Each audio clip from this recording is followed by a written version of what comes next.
salaamullaahi calaykum daawadayaal meel kasta oo aad dunida ka joogtaan waa mar kale iyo xubinteenii faaqidaada waxaana daawadayaal barnaamijkeena aan maanta diiradda ku saari doonaa qodobo xiise badan oo ay ka mid yihiin madaxweynaha jamhuuriyadda federaalk ee soomaaliya oo kooxda al-shabaab ay isku dayeen in baabuur weyn oo qaraxyo ay kasoo buuxiyeen ay kula egtaan deegaanka wiisil dhanka kale saraakiisha ugu sarreysa ciidamada federaalk ee soomaaliya ayaa laga gudbiyey dacwad ku saabsan in madaxweynihii hore ee soomaaliya madaxweyne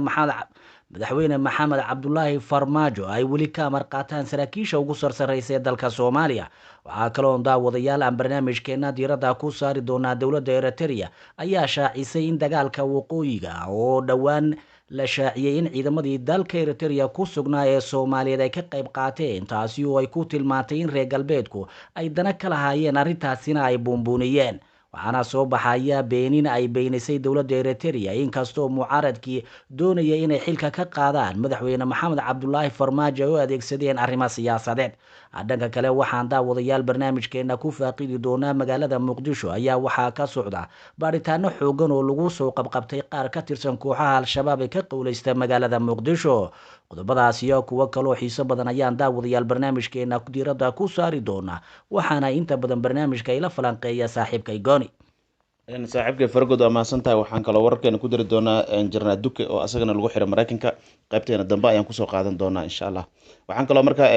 hadda ku hormari doonaa horta madaxweynaha soomaaliya xasan sheekh maxamuud oo ku sugnaa deegaanada galmudug ayaa shalay waxaa laleeyahay gaari waxaa gacanta lagu dhigay qaraxyo laga soo bixiyo weliba gaari weyn ah oo loogu talagalay asaga iyo wafdigiisaba in dhulka lagu daro ugu dambeyntiina gaariga ciidamada nabad sugidda iyo ciidamada dowladda federaalk soomaaliya iyo ciidamada qaranka ayaa gacanta ku dhigay ayagoo ka hortagay gaarigaasi waxaana wada laba shaqsi gaarigana gaari waxaa lagu sheegay inuu ahaa gaari tm ah gaarigaas oo laga soo bixiyo waxyaabaha qarxa maadaama xasan maxamuud oo weerar kula ku qaada ururka al-shabaab inay ugu talagaleen inay qarxiyaan asaga iyo dadka la socda iyo madaxweynaha galmudug iyo dadka la socda dhanba inay dhameeyaan labada shaqsi marka mid waxaa wadada ayuu tusayey oo nin wadada yaqaana ayuu ahaa ninna waa ninka isqarxin rabay labadoodaba gacanta lagu dhigay magaalada muqdisho ayaana maanta loo soo dooli doonaa halkaasoo baaritaan dheeraada lagu sameyn doono gaarigiina qaraxa yaalna magaalada banaankeeda wasiil ayaa la geeyey halkaasoo qaraxyadii iyo wixii laga kala dejiyey oo hooshii laga qabtay marka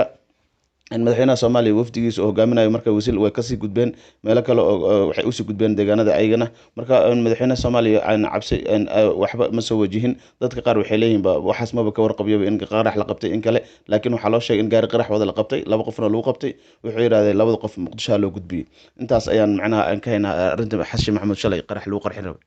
gooniyow dhanka kale waxaa la tilmaamayaa in saraakiil sarsare oo ciidamada weliba kuwii deegaanada ku sugnaa ay dacwad ka gudbiyeen saraakiisha ugu sarreysa oo ay tilmaamayaan in madaxweynihii hore ee jamhuuriyadda federaalk ee soomaaliya mudane maxamed cabdulaahi farmaajo ay weli ka amar qaadanayaan arrintan markaa inkastoo dee dowladda xasan sheekh lagu dhaliilayo oo laleeyahay weli ma garanaysa madaxweyne xasan sheekh maxamuud waxaad moodaa inay xarka fara badan u xiran yihiin nidaamkii hore ee nabad iyo nolol haddana dacwaddaasi ma xilligeedii bay kusoo hagaagtay mise maxaad is leedahay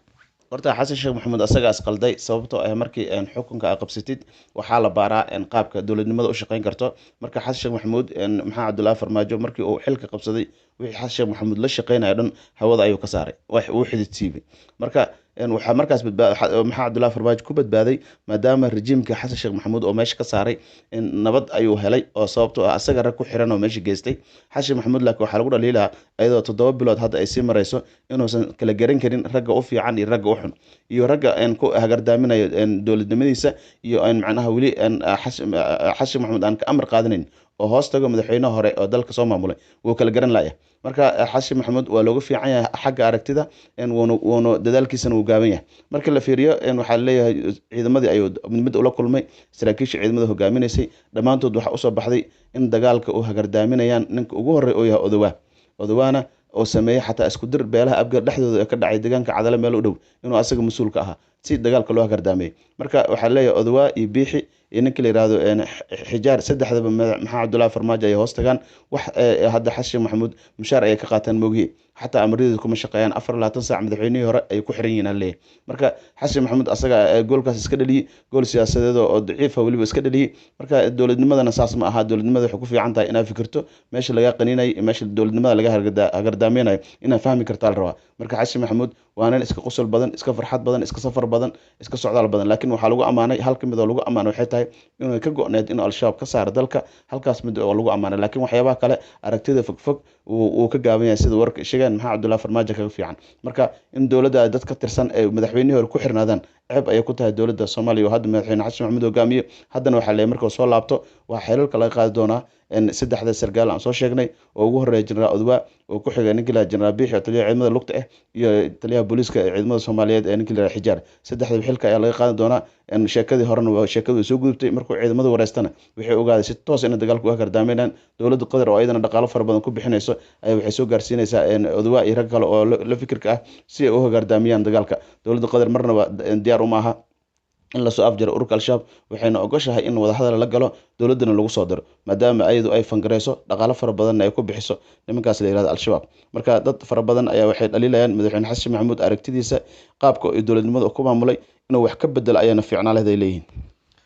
gooniyow aad iyo aad baad u mahadsan tahay daawadayaal. waxaa inoo soo socda qodobo ay ka mid yihiin magaalada muqdisho oo laga ururinayo dhalinyaro fara badan kuwaasi oo baaritaano lagu samayn doono, inkastoo la sheegayo in qaar ka tirsan kooxaha al-shabaab ay soo qabqabteen ciidamada ammaanka ee ku sugan magaalada muqdisho. haddana daawadayaal waxaan rabnaa bal inaan gooni mar kale aan kusoo noqdo oo aan wax ka weydiino beeninta ay beenisay dowladda Eritrea oo haatan kusoo hagaajisay xilli kala guura dalka Soomaaliya oo la doonayo ciidamo fara badan oo ku sugnaa dalkaasi oo gaadhaya ilaa iyo 5,000 oo military ah oo qaybaha kala duwan ee militariga ka kooban in lagu soo celiyo dalka Soomaaliya ayaa waxa ay beenisay in dagaalada ka socday waqooyiga 2 sano ee ugu dambeysay ee haatan is-afgaradka laga gaadhay deegaanada Tigray in ay ka qayb qaateen ciidamada Soomaaliyeed. haddaba arrintaasi waxaan mar kale wax ka weydiinay saaxiibkay gooni.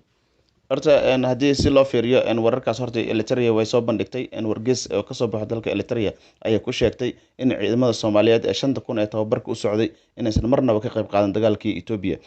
ka dhacay oo Ethiopia dhexdeeda isku dagaashay, laakiin waxay dhaheen waxaa dagaalka saadaalinayo ama xumeynay xiriir ka dhexeeya Soomaaliya iyo Kenya. xiriir ka dhexeeya Soomaaliya iyo Eritrea waxaa xumeynay oo aad macnaha ugu dhaliileen reer galbeedka kuwaas oo ku dadaalaya inaysan isfahan dhex marin dowladdii maxaa cabdullaahi farmaajo iyo dowladda Eritrea. Marka waxay dhaheen waxaan weeraradan la sheegayay iyo dadkaas ka qayb qaateen wax ka jira malahan, ciidamada 5,000 ayagoo ay diyaarsan yihiin. marka dowladda Soomaaliya ragga hadda madaxda ka maxaa xasan maxamuud oo kamid yahay ayaa lagu aagaas waxay ku eedeynayaan in ciidanka la gatay ama Eritrea ay weerar ka dhigan, taasna waxay ka dhigan marin ay u samraan maxaa cabdullaahi farmaajo sida xilka looga rido, taasna way ku guuleysteen. laakiin hadda dowladda Eritrea waxay beenisay in marnaba ciidamada Soomaaliyeed ay ka qayb qaateen dagaalka Eritrea. ciidamo tababar ku jira ayay ahaayeen, wax ay uga qayb qaateen dagaal loo geeyana ma jirin. marka taas reer galbeedka aan ku dhaliilayna dhaheen wayna ku guuldareysteen. haddana xiriirkeena Soomaaliya anaga wuu wanaagsan yahay 100%, laakiin wuxuu dhahay waa dad dulminaya dadka Soomaaliyeed ama dadka wuxuu dhahay Eritrea oo walaalaha ah oo xiriirka soo jireenta ka dhexeeya reer galbeedka aad ay u dulminayaan, waana doqonnimo ayuu yidhi waxyaabaha ay nagu sameeyeen, laakiin hadda waan ka gudubnoo leeyahay. aad iyo aad baad u mahadsan tahay daawadayaal. weli qodobka ayaan ku jira waxaa dhowaan soo baxay muuqaalo la baahiyey oo madaxweyne xasan sheekh maxamuud uu dowladda Eritrea ka raaligelinayo arrintii ahayd in dowladda Eritrea uu isticmaashay ciidamadii Soomaaliya ee ku sugnaa dalkaasi Eritrea inay ka qayb qaateen dagaalada waqooyiga. inkastoo dadka siyaasadda ka faallooda ay ku tilmaamayaan madaxweyne xasan sheekh maxamuud in raaligelintiisa ay kala dhiman tahay oo madaxweynihii hore ee Soomaaliya madaxweyne maxamed cabdullaahi farmaajo loo baahnaa lafdigiisu iyo xisbigiisuba inay ka raaligeliyaan arrintii ay u isticmaaleen doorashada ee ku aadanayd in waqooyiga dalkaasi Ethiopia ay ka qayb qaateen Soomaaliyeed. intaas ayaan qodobkaasi kaga gudbaynaa. haatana waxaan daawadayaal dib ugu noqon doonaa qodobkeenii oo aan ku soo qaadanay magaalada Muqdisho ayaa waxaa ka socda baaritaano xoogan. waxaan dib u weydiinay saaxiibkeen gooni. ciidamada Soomaaliyeed gaar ahaan ciidamada NISA iyo ciidamada booliiska NISA gaar ahaan kuwa Duufaan ayaa baryahan waxay sameynayeen baaritaan aad u culus. baaritaankan waxay ka sameeyeen magaalada Habeenba degmo ayay sameynayeen, laakiin waxay ku noqnoqdaan oo ay farta ku gudan tahay degmada Hilwa oo mar walba laga helo qaraxyo iyo dad degan. degmada Hilwa dhankaas fog ayay ka xigtaa oo dhanka Balcad ayay magaalada ka xigtaa. marka halkaas waa meelaha qaraxyada iyo wax ka yimaadaan leeyahay. teeda kale baaritaanada mar walba ma gaari jirin, laakiin hadda waa la joogtay ilaa dhowr 10 nin ayaa laga soo aruuriyey oo laga shakisan yahay in al-shabaab ka tirsan yihiin. guryihiina weli lama wareegin, sababta waxay u baahan tahay caddeyn. guri walba qarax iyo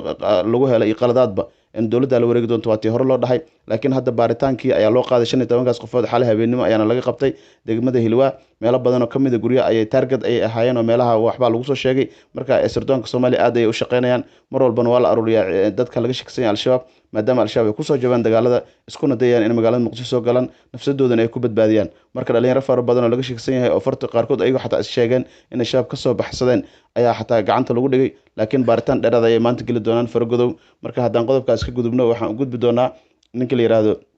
General Duque oo lagu xiray mar kale Mareykanka. hadda ka hor inta la xiray General Duque oo dowladda Siyaad Barre la shaqeyn jiray, waxaa loo xiray in dad oo jirdil u geystay oo hadda ka hor dad reer baadiye ay kamid yihiin in oo loo xiray oo 500 kun nin looga amray oo 500 kun ninkii sidii loogu magdhow ahaan loo siiyey. haddana mar labaad ayaa gobolada waqooyi dacwad kaga furan tahay. dacwadiina waxaa leeyahay gobolka Virginia ayaa lagu soo bandhigay, mar labaad ayaana la xiray General Duque. waana nin sargaal hore oo ka tirsan dowladda Siyaad Barre. qaladaadka lagu haystana wuxuu geystay 1980 ilaa 88 xillidaasoo marna ahaa ciidamada marna sargaal sare oo xubin ah ayuu ahaa. marka waxyaabaha lagu eedeeyay inta badan jirdil iyo dad oo toos u dilay iyo macnaha ku tagrifal awoodeed oo ku geystay dad shacab Soomaaliyeed u geystay ayaa lagu haystaa. marka haddana ugu dambeyntii mar labaad ayaa maxkamadda lagu xiray shalay. inta ayaan daawadayaal kusoo gabagabeynaynaa barnaamijkeeni faaqidaada oo igala qayb qaadanayay saaxiibkay Gooni. intaan daawadayaal mid kan mid lamid ah dib dambe ugu kulmi doono waxaan idinkaga tegaynaa sidaa iyo nabadgelyo.